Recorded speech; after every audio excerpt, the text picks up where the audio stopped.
So I'm here in Addis, that's short for Addis Ababa airport, and I have a long layover till my next flight, 6 hours.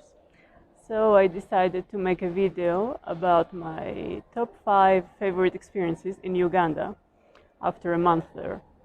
And this video has to be in English so my Ugandan friends can understand it. By the way, did you know that we are in 2013 here in Ethiopia? Yes. They follow a different calendar, and it's the only country in the world they are not in 2021. Yeah, Google it. So, top 5. The number 5 has to be my first experience into the country, like 5 minutes, just 5 minutes into the country. I'm getting out of the airport and I'm just walking past all the taxis because I know they're gonna overcharge me. So I say, no, no, no, thank you, and I just start walking. I was determined to walk to Entebbe. I mean, I didn't know it was gonna be that long, but I just started walking. And surprisingly, I see another Ugandan lady walking also, which was weird because Ugandan people, I think they're lazy to walk. Anyway, I speed up, I get next to her, and I say, hello, do you want to walk together so we can have a chat since we're both on our own? And she was just getting off work and she decided she didn't want to take the shuttle bus. She just wanted to walk. But like after 5 minutes, I think she got tired and she was like, I think I'm gonna take a boda boda. Boda bodas are motorcycle taxis. You just pay the driver and you get on and he takes you wherever you want to go, usually for short distances. So she's like, do you want to come with me? I will pay for your ride. I will get you to your hotel, make sure you arrive safely. But do you mind if it's gonna be three people on the boda boda? And I'm like, hell no, I don't mind. So we get on the boda, 3 people. She paid for my ride. She made sure I was into my hotel. She gave me some advice about the country. So yeah, that was awesome. That was my very first experience with Ugandan people. She was so nice, so friendly. So this one. Also, the same day I had another experience, like adventure, because as I settled into my first hotel and I got dinner and everything, I just realized they don't have internet. So I really needed internet because it was my first day. And I had to let my friends and my mom know that I arrived safely. So I was like, I need to go to some other place because I cannot stay here without internet. So it was almost dark. I had to pack all my stuff. I found another boda boda. And I knew another place. I had it on my map. So I said, just take me there. I know it's a cheap place. So we started driving. On the map, it looked like really nearby. We couldn't find the place. We stopped, people gathering around us, trying to help. They give us directions, we try again, we couldn't find it. It was 8:30, and actually boda bodas, they're not allowed to drive past 6. So the driver really needed to go home. But he didn't let me, just on the street, he didn't leave me. We went to hotel by hotel. I was asking about the prices. It was too expensive. Then he took me to one of his friends, and they gave me a good price. Anyway, I didn't have any other option, so I stayed there for the night. But the thing is, he also didn't abandon me. He also made sure I have a place to sleep. I'm safe. He didn't ask extra money. Yeah, this was a really nice experience for my first day, a nice welcome. So that's number 5. Number 4, it's again the bodas. I don't know, I just love this thing. We don't have that in Greece, we just have car taxis. But with a motorcycle taxi, you cannot get stuck in traffic. You're like outdoors, you're in the fresh air. I don't know, I really like it. Especially for lazy people, like I don't like to walk. So you can pay 1,000 shillings, which is 25 cents. I mean, not even 25, like 23 cents of a euro. and they will take you for around 2 kilometers.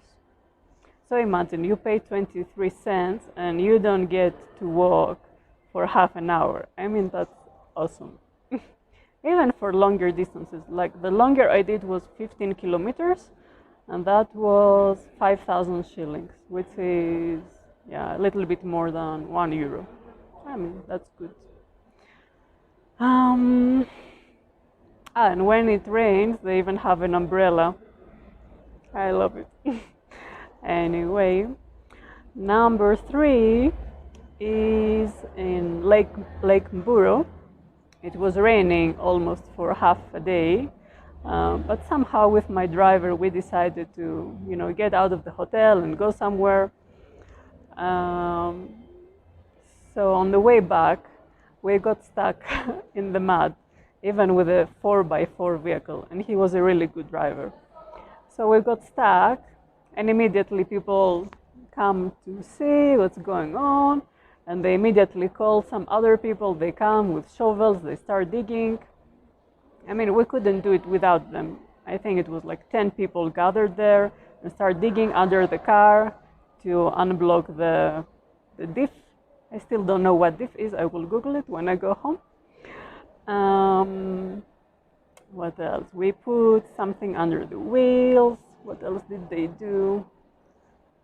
Yeah, we lifted the car. Yeah, and then they had to push. They had actually to rock the car, like so the wheels can grasp into something and they can start moving. Yeah. Anyway, of course they expected, some little money for their help, but this is so common, like that. You have to help each other, otherwise, you cannot do it on your own. So that was really nice. That was in the countryside. And this, I guess, it happens to people all the time. Yeah, I mean, we had a 4x4 and we got stuck. So imagine with a regular car. Number 2, wow, that's really unforgettable.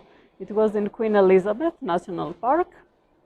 We were on a safari, and it was the first time I saw a lion. We just saw it very suddenly. It was just laying in a bush nearby. It was about 3 meters distance. And the safari vehicles, they're open. So I was just face to face with a female lion. And she was just looking into my eyes. I was looking at her, and it was so weird. I didn't know how to feel. I was just looking at a lion in front of me, and she was looking right back at me. And then, exactly like my cat, she took a deep breath, and she put her head on her legs and just fall into sleep. Yeah, very relaxed. Wow, I don't know, for me that was interesting. And number one, it has to be the Ugandan people. I mean, I read about it, but I really didn't expect this experience. Like, they were so friendly, very open, like very loving. I think they're like this with everyone, foreigners or with each other. Yeah, I find that the poorer the people in the country, the more friendly and hospitable they are. I met so many people that made my stay here really unforgettable. We had such good laughs.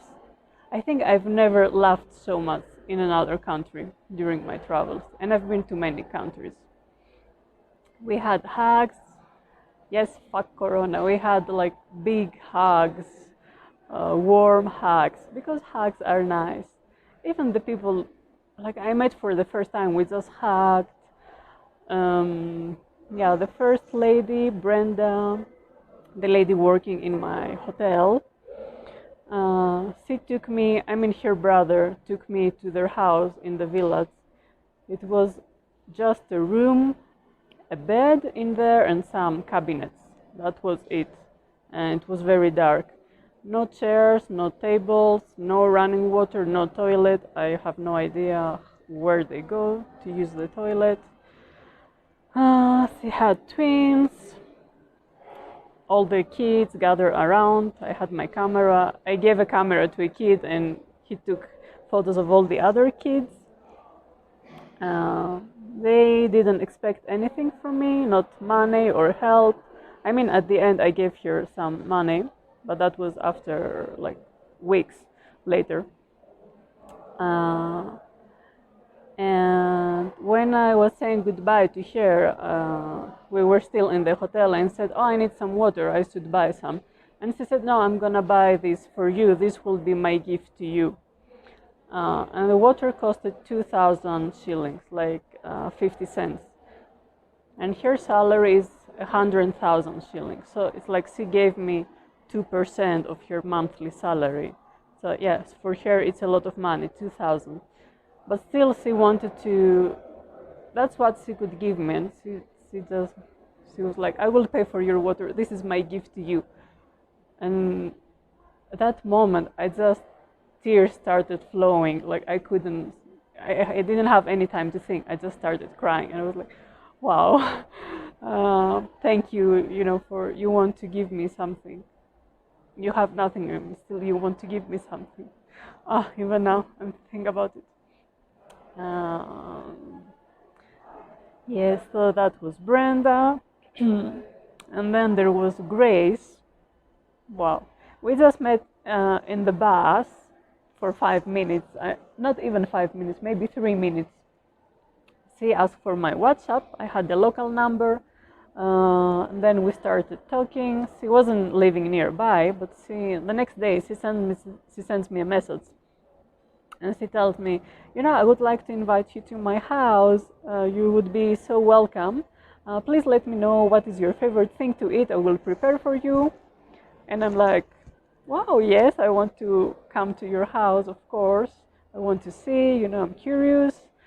And I went there. It was a bit far, but still, they welcomed me. They showed me around, like all the trees, the fruit trees they had in their garden. They showed me how they raise pigs, how they make bricks from scratch, like from the earth. We had lunch together. I mean, she didn't even know me, and she just opened her house for me. And she kept saying, thank you for coming. Like, I didn't expect that you would say yes." And I was like, "I should be thanking you, You offer me food, you open your house for me." So that was also so nice. She was so sweet and very beautiful lady. She invited me to her wedding also. I don't know when this is gonna be, but yes. So Grace, Rashid, and Brian from YouTube, they took me on a tour to Kampala's Owino market and Nakasero market, the largest markets in Kampala. I mean, it was Good Friday, so they weren't busy, and still it was so busy and overwhelming. But they made sure I didn't get lost and nothing happened to me, so thank you guys. Who else? Ivan from Fravan Safaris. He trusted me with his company. I think he's such a good person. He loves his job. He's very professional. I hope we can do some cooperation, that he can come to Greece also. Actually, I got to know him through another friend, Sibyl. Such a nice lady. We had so many laughs together. I made her try tofu, and she made me try pig's ears, which is fair, because she didn't like tofu. And okay, for me, I could eat pig's ears. They were softer than I expected. She also invited me to her house. We had lunch together. We had traffic jams together. She's a strong lady, but also very sensitive. And that's how it is. Like, sensitive people need to be strong. So I wish her the best for the future. I know she's very determined. She fights for what she wants, so I'm sure she'll manage. Uh, then, oh yes, in my other hotel, Bruce and Harriet, very helpful and very kind and sweet people.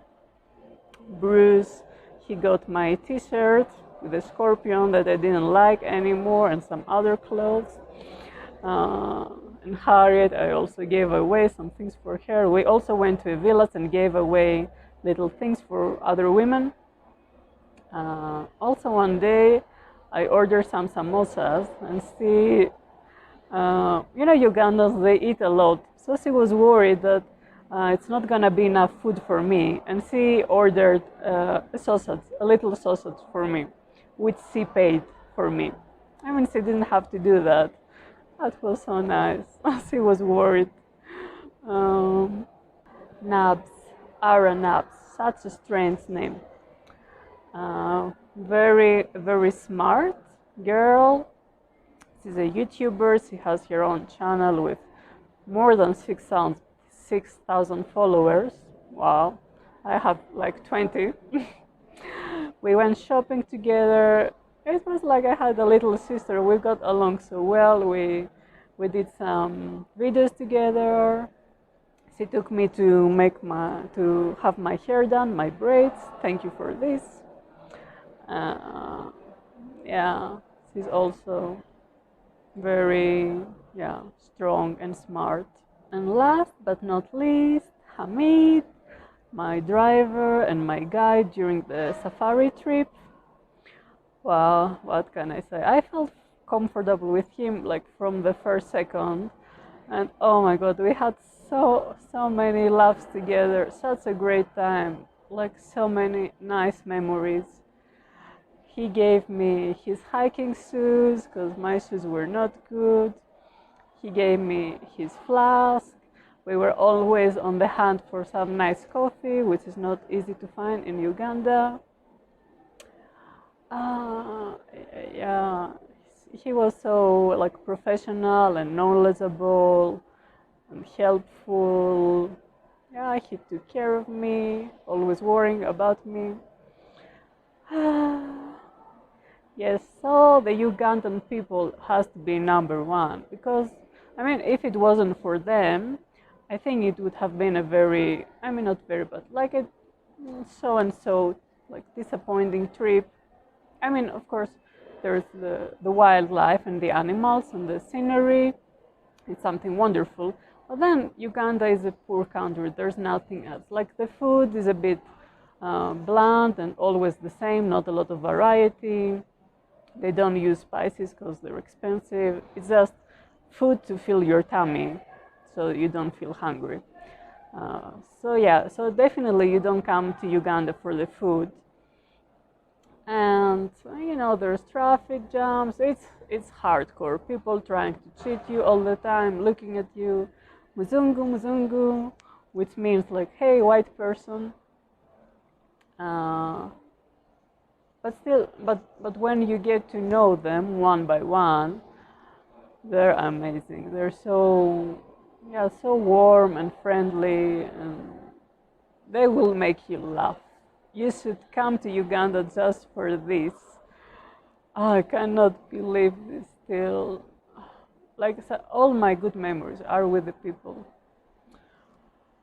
So thank you so much, and I hope that I will see you, all of you, in Greece someday.